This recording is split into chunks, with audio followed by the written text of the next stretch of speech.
आज अडयाला में झूठे केसेस के सिलसिले में इमरान खान साहब के ऊपर एक और झूठा मुकदमा 9 मई से मुतालिक उसकी प्रोसीडिंग्स थी। हस्बे मामूल मैं आज जब सुबह पेशी के लिए आया तो मुझे जेल के दरवाजे पे ये प्रिजन एहलकारों ने बताया कि जी आपका नाम क्लियर नहीं है। तो मैंने कहा कि मैं तो खान साहब का हर केस में मैं लॉयर हूँ और हर केस जेल ट्रायल में जो हो रहा है मैं उसमें पेश भी होता हूँ। उन्होंने कहा जी आपका नाम क्लियर नहीं है। तो मैंने कहा कि वो क्यों क्लियर नहीं है, इसका जवाब देने से कतरा रहे। तो मैंने देखा बाहर जियो न्यूज़ के सीनियर रिपोर्टर हैदर शराजी साहब, वो भी अनक्लियर थे। इस वजह से थे ये समझ में नहीं आया। हमारी तो समझ में आ गया कि हमने क्योंकि खान साहब का ख़त जो है उसके कंटेंट शेयर किए थे आप लोगों से, तो उसका बुरा मान गए। तो मैं आज अंदर कैमरे की तरफ मुँह करके कहा था कि मैं दोबारा करूँगा।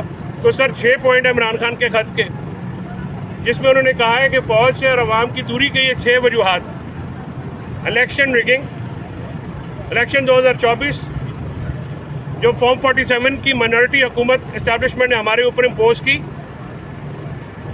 रिजल्ट चेंज किए इलेक्शन कमीशन ने और उनको तहफ़्फ़ुज़ फराहम किया काजी फाइज़ ईसा ने, जिसका अवाम बहुत बुरा मनाती है और अवाम एक नफ़रत है, और इसका ज़िम्मेदार वो इदारों को ठहराते हैं।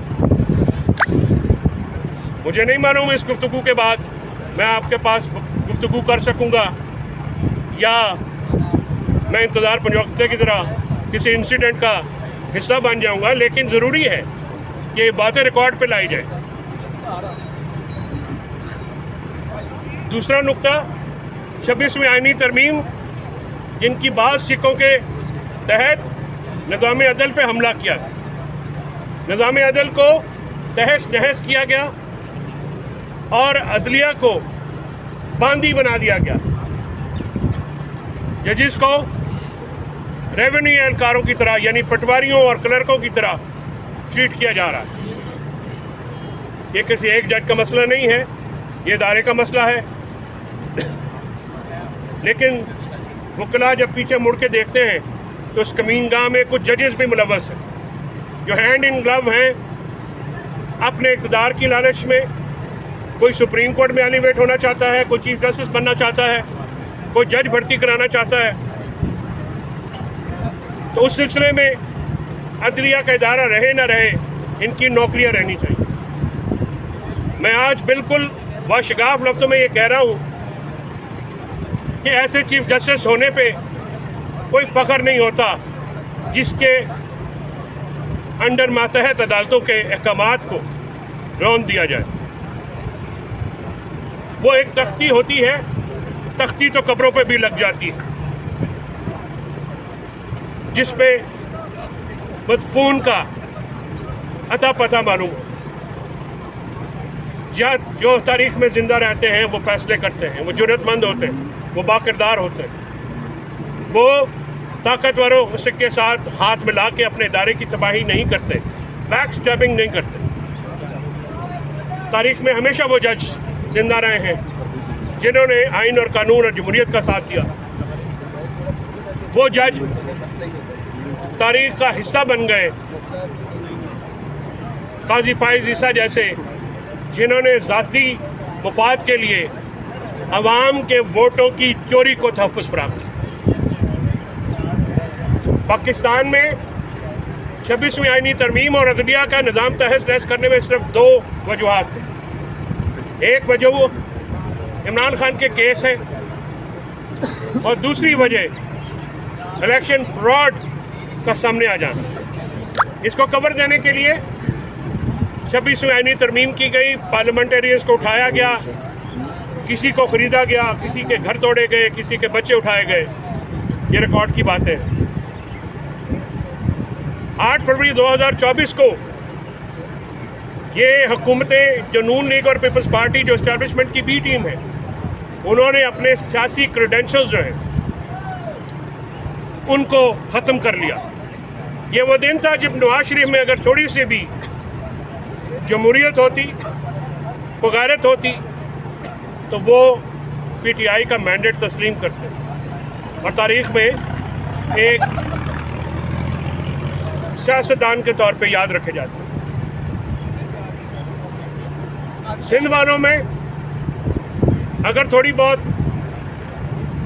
अपने शहीदों की, जुल्फ़िकार अली भुट्टो शहीद और बेनज़ीर भुट्टो शहीद की फ़लसफ़े की कोई इज़्ज़त होती, उनकी जद्दोजहद की कोई कदर होती, तो वो भी पाकिस्तान के लोगों का मैंडेट चोरी करने वालों के साथ ना मिलते। अनफॉर्चुनेटली, बदकिस्मती से अब ये खुद को सियासी और जमहूरी जमातें तो कहती हैं, लेकिन ये सियासी और जमहूरी जमातें नहीं हैं। ये इस्टेब्लिशमेंट की बी टीम बन चुकी है।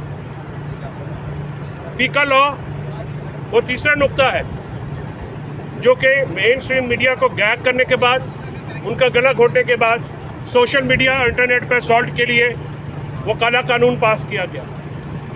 जो असेंबली पीका लॉ जैसा काला कानून पास करे, जो निज़ाम अदल पे वार करे, वो जमहूरी तो नहीं हो सकती।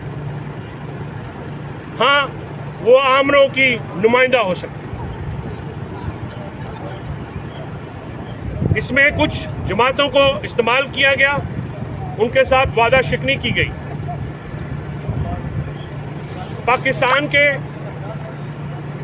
8 फरवरी जैसे ही करीब आ रही है, तो पंजाब और इस्लामाबाद में ये 47 की हुकूमत जो है वो इस तरह घबरा के छापे उसने शुरू कर दिए हैं।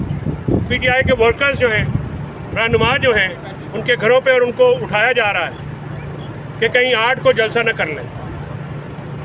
तो मैं आवाम को ये मैसेज देता हूँ कि ट्रायंगुलर सीरीज़ है, वहाँ पे जाएं और कैदी 804 के नारे लगाएं, इमरान खान के नारे लगाएं। अगर ये इजाज़त नहीं देंगे तो फिर खेल के इज्तिमा भी जलसे में तब्दील होंगे। अगर आप इजाज़त नहीं देंगे तो फिर हर चौक, हर गली में जलसा होगा, एहतजाज होगा।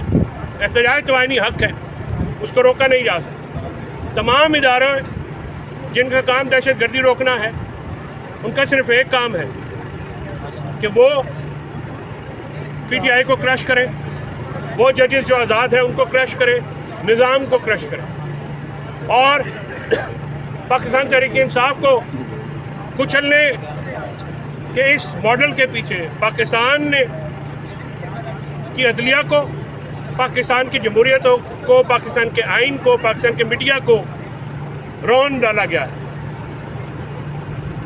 पाकिस्तान की आईटी इंडस्ट्री जो कि एक $1.7 बिलियन का नुकसान बर्दाश्त कर चुकी है, उसमें मज़ीद असॉल्ट किया जा रहा है। एक आमराना प्लान है, लंदन प्लान जिसको कहते हैं,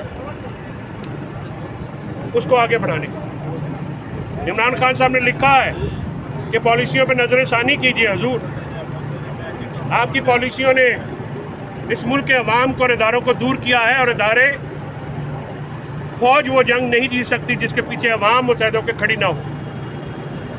ये अवाम फ़ौज के लिए हमेशा कुर्बानियाँ देती आई है।